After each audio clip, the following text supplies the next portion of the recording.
Well, hello, it's Kathy and Ruby Enfield, part 2 of our adventure to Scone, and we are heading from the trading post to Cessnock.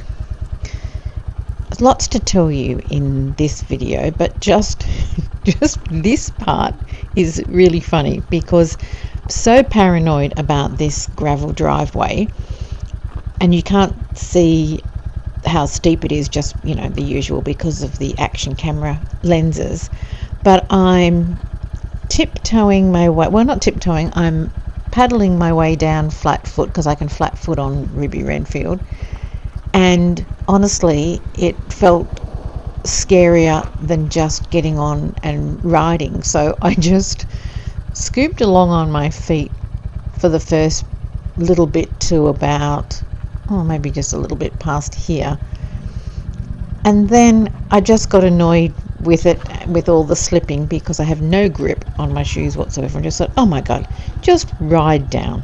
So that's what I did, and it was much safer to do it that way than try to walk my bike down.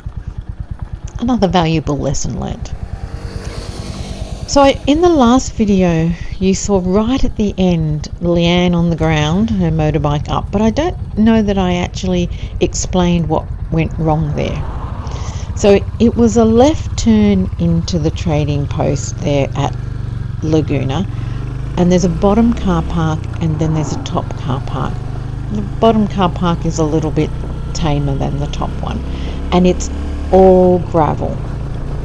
And up until this ride, I've heard lots of people talking about how gravel is not a motorcyclist's best friend, and excuse my hand, and I didn't really know what that meant because most of the riding that I've done hasn't included gravel, and maybe 50-50 I was on Rosie Vesperina anyway and didn't seem to have an issue.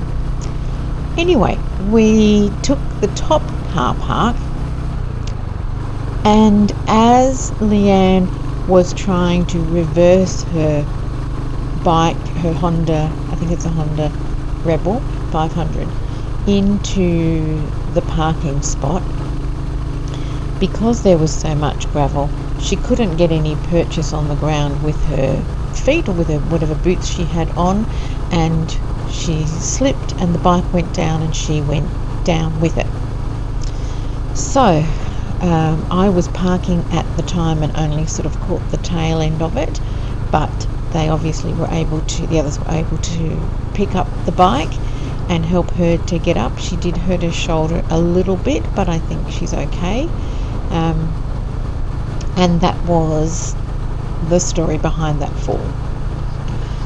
We stayed in the trading post for a little while, had a cup of tea, or I think I had a hot chocolate and a cake just to regroup, and we stopped at that location because the road prior to getting there is a lot of twisties, and so I think I mentioned in the other one that Marie had suggested we stop there rather than the Wollombi General Store, which was where we were going to ride to give people a little break.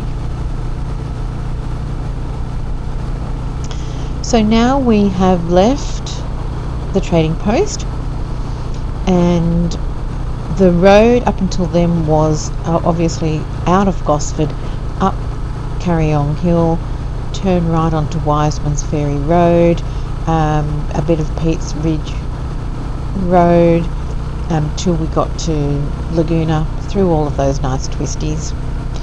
And now we are heading down, I think, George Downs Drive, which will take us via Wollombi, and then heading from Wollombi to Cessnock. So this ride is just heading continually on the Wollombi Road, heading I think southeast or east, all the way to Cessnock.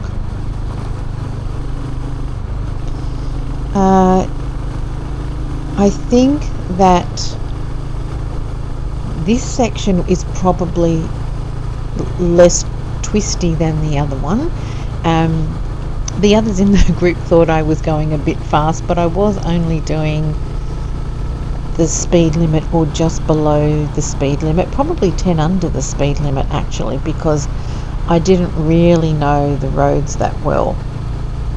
So maybe 10 under, and they were great roads, not too many cars.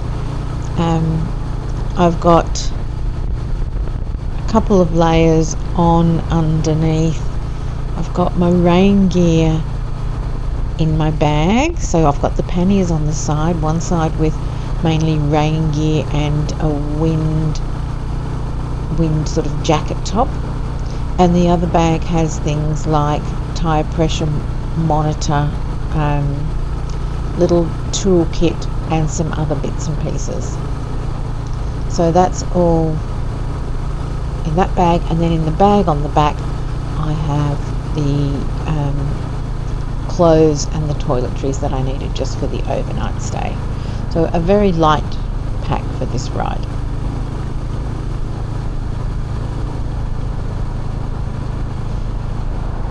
I can't remember if I said in the first video that all up this was supposed to be maybe a 3.5 hour ride to Scone, but it took us about 6 because of the number of stops we had and the length of time that we stopped for. But that's okay, because that's kind of just a bit of a test to see how we go, and that's the first experience doing an overnight, so I think that's okay. And I do like slow and steady. That's how I hike as well, so slow and steady on the bike is great, as long as we're not so slow that people behind us in the cars or on bikes get cranky with us if they can't get past.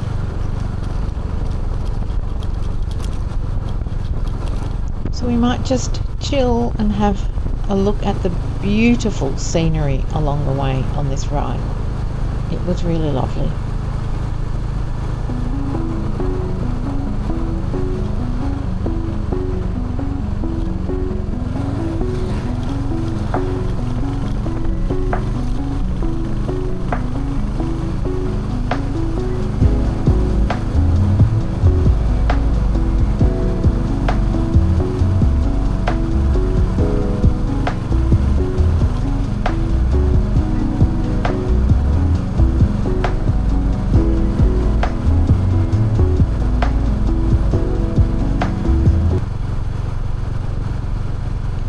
The location for the next stop was supposed to be in Cessnock, a place called the Pie Hole, which I think we kind of thought would be our lunch stop.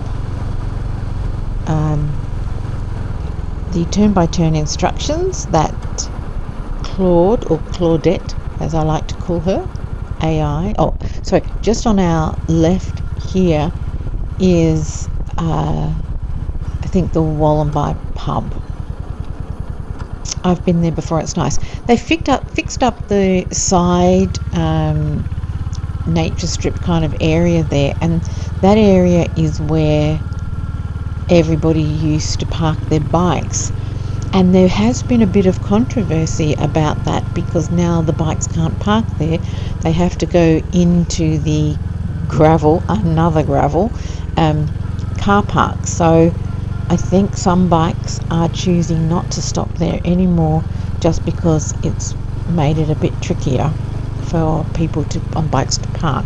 So that's a bit of a shame, because it's a very popular spot, but by the look of all the cars that were there, it's still popular with people that drive out there to have lunch, and the food is really good. But we did not stop in Wollombi because we stopped in Laguna, so we're just carrying on. Very pretty out here.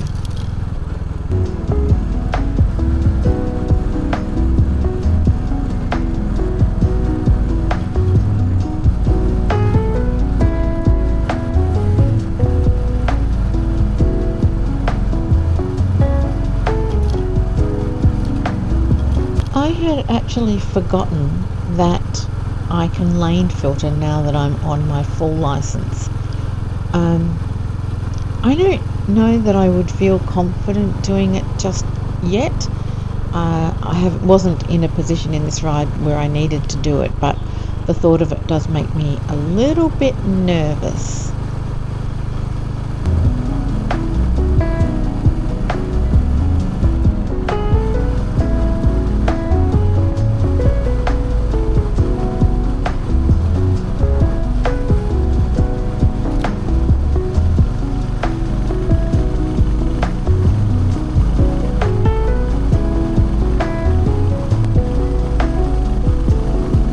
I cannot believe how beautiful the weather is. We are mid to late August, so technically we're still in winter, but it's quite warm and lovely weather.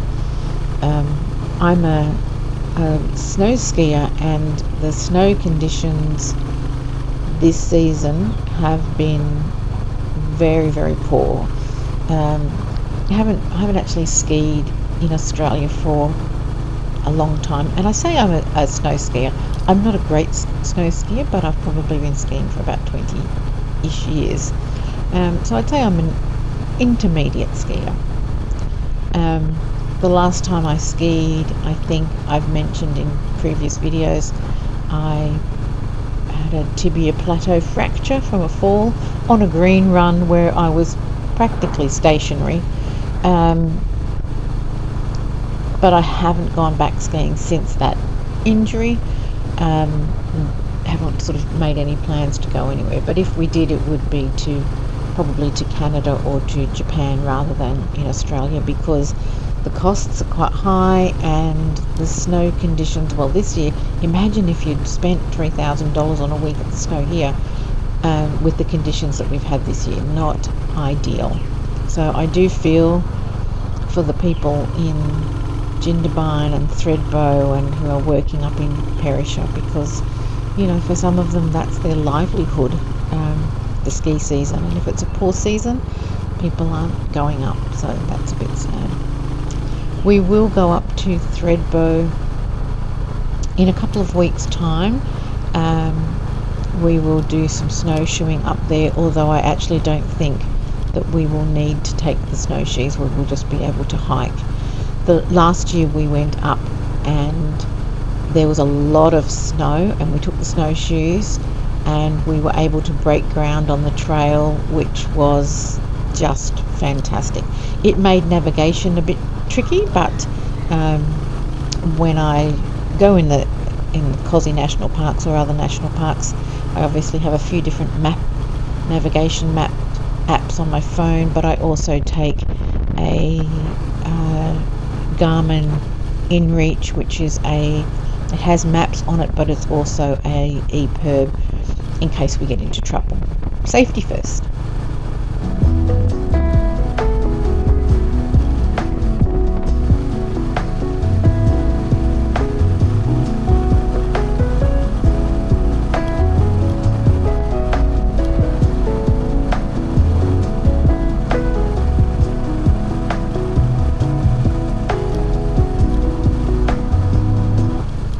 I have managed to put the camera back straight for this one. The previous video I was a bit wonky donkey, but we seem a bit more squared up this time. Look at all those fabulous trees.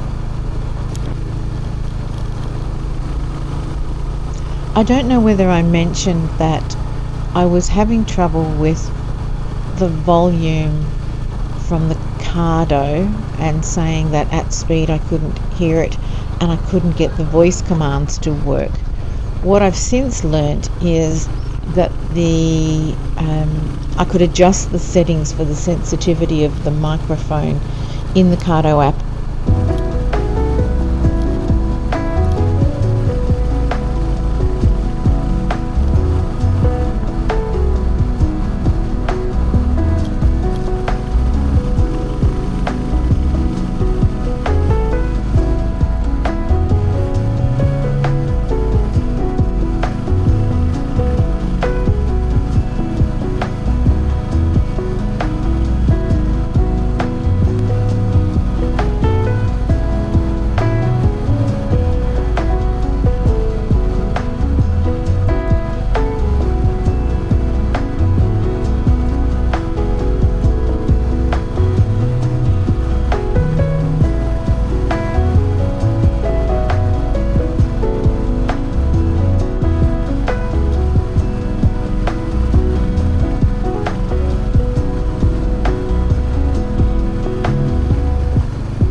I just love these little towns that you drive through. I don't recall what this one was called, but they're just so cute. It reminds me when I used to I've lived in a couple of very small towns. I grew up in Albury, which is on the border of New South Wales and Victoria. And it was a small-ish town, but not as small as this. But I have spent time living in Junee, which is outside of Walker, which is a very small town, and up in Brewarrina near Burke, well, about 100 k's from Burke, which is probably the smallest town that I've lived in. And I do like them. There's a quirkiness about them that appeals to me.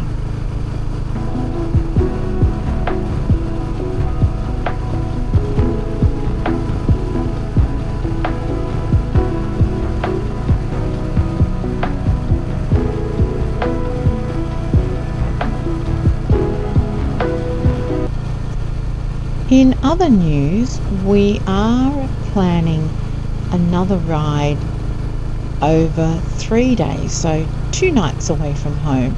So riding on a Friday, taking the day off work, obviously riding on the Friday to a location, spend the night, spend the next day, the Saturday, exploring the area, and then another night's sleep, and then head back home on the Sunday. So that is being organised by another person in our riding group, but I think that will be fabulous. I think it's a good test to see how long we can be away for. I really feel like it was a bit like hiking for me. I can hike I've done 10-day hikes from hut to hut, and I really enjoy it, so I feel like I could potentially do the same on the bike.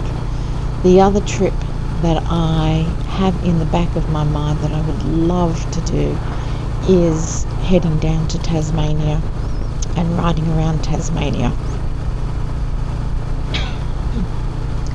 I've hiked a bit in Tasmania and absolutely loved it, but the thought of riding around it just really appeals to me.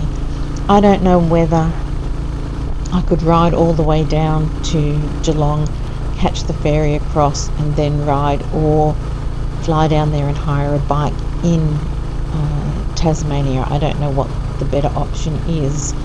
I think that it would take me 3 or 4 days maybe to ride down there, and that takes a big chunk out of the time that I could ride around Tasmania. So I'm going to explore that option though, see what the better plan might be, and that might be next year or the year after, but we'll wait and see.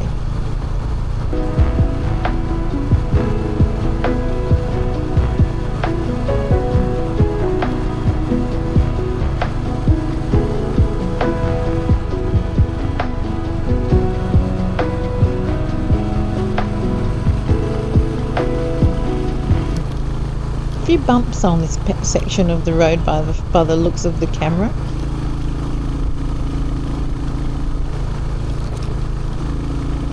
I must say that the suspension on Ruby Renfield absorbs those bumps quite well. If I was on Rosie Vesperina, I would probably have to pull over and rest my tailbone a bit.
down into the 60k zone,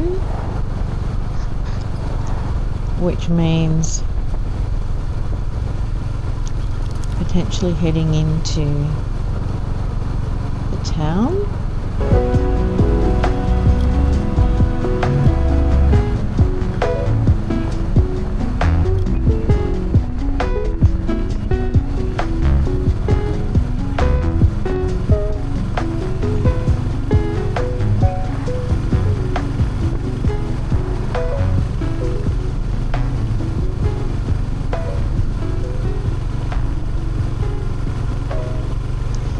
So we were looking for a place called Pie Hole, and while it was up ahead on the left, it was closed and there was nowhere to park. We later realised there was another pie hole a little further along, so maybe that one was closed and it had reopened further up. So that was a bit weird.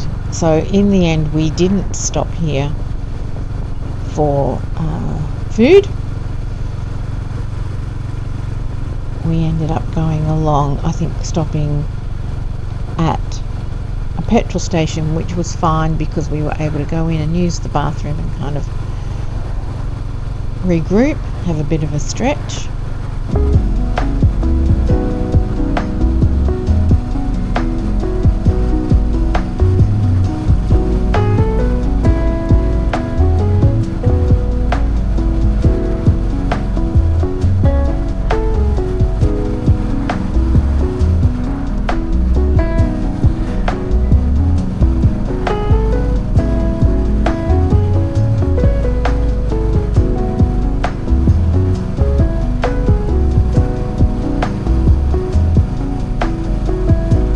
Probably could have stopped at that pub actually, now that I look back on the camera.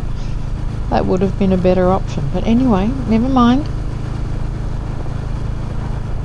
I mean, that's part of the adventure, isn't it, to just sort of, you know, things go wrong or things don't pan out the way that you thought that they would, so you just have to adjust.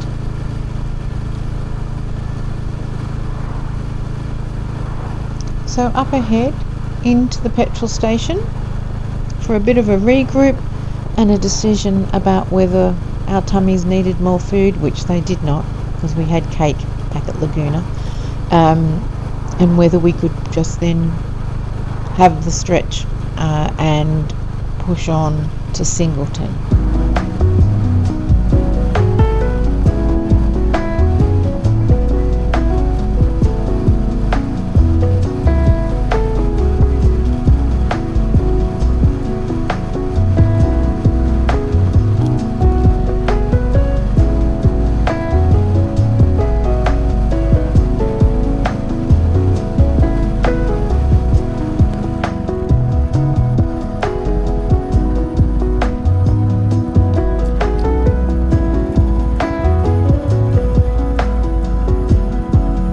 So, thank you for watching part 2, and I will see you in part 3. Bye for now.